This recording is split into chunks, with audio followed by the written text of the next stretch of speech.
WWF WrestleFest is the ultimate arcade wrestling game. We covered this in an earlier episode. Hands down, no arguments, WWF WrestleFest is the best wrestling game in the arcade. Or is it? A lot of casual wrestling fans will harp on about WrestleFest, but there is another game that could take the mantle. It has been converted to home systems and we're reviewing one of them today. Here is Noobs' game review, WWF Wrestlemania on the Sega 32X. Why the 32X version, I hear you shout? Or maybe talk to your computer screens, but well, the much-bassed system does have some great games, and spoiler alert, this is one of them.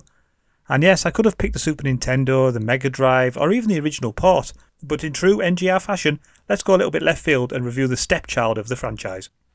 WWF Wrestlemania the arcade game was developed in the arcades by Midway and was ported onto the consoles by Acclaim Entertainment. Released on the 32X in November 1995, it used the favoured digitised sprites for the wrestlers. Midway had previous doing this with the Mortal Kombat and NBA Jam series using digitised sprites to good effect. In this version you can choose between 8 wrestlers: Bret the Hitman Hart, The Undertaker, Shawn Michaels, Razor Ramon, Bam Bam Bigelow, Yokozuna, Lex Luger and Doink the Clown. Adam Bomb was programmed and is hidden in the arcade version but is unusable and hasn't been finished properly. The 32X version has all these characters available, some of the other ports have some missing, and there are certain gameplay elements missing from the other ports as well. The 32X version is the best out of the console ports in my opinion. Once you choose your wrestler, you have got the choice of going for the Intercontinental or the World Heavyweight Championship. This is basically the difficulty level. Then you're going to face off against all the players for the belt. WWF Wrestlemania the arcade is more of a beat 'em up rather than a wrestling simulation.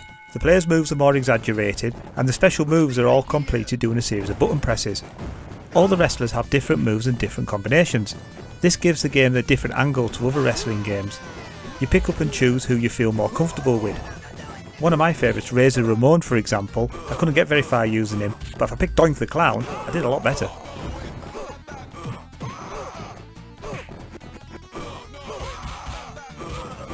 Once you've battled through the one-on-one matches, it's on to handicap 2-on-1 matches where you need to beat both your opponents.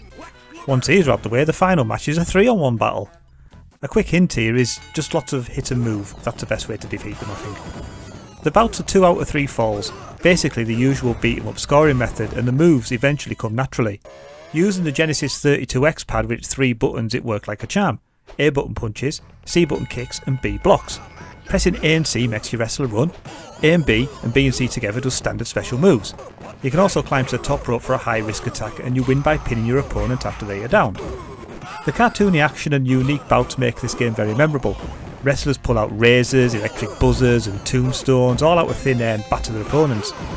Vince McMahon and Jerry the King Lawler are on commentary and jump in with witty one-liners and info on the upcoming matches. The music is well done and they've got MIDI version of the wrestlers' themes when they win.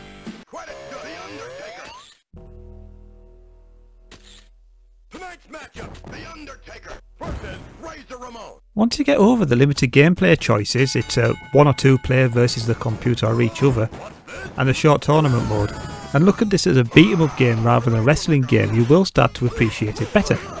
I really enjoyed the game in the arcade, and this version does it justice. There's no slowdown in the 32X, and it plays just like its arcade big brother. GamePro awarded this game with the 32X Game of the Year in 1995, and all the other versions received glowing reviews, and with good reason. Overshadowed it may be as far as wrestling games are concerned, but in its own right, it's well worth hunting it out. It did have a sequel of sorts on the PlayStation and Saturn with In Your House, There Goes the Neighbourhood, and I'll probably look at this in future episodes. But for today, that's all from me. Hope you've enjoyed this look back at WWF Wrestlemania the arcade game. Don't forget to like and subscribe, and I'll see you next time on New Game Reviews.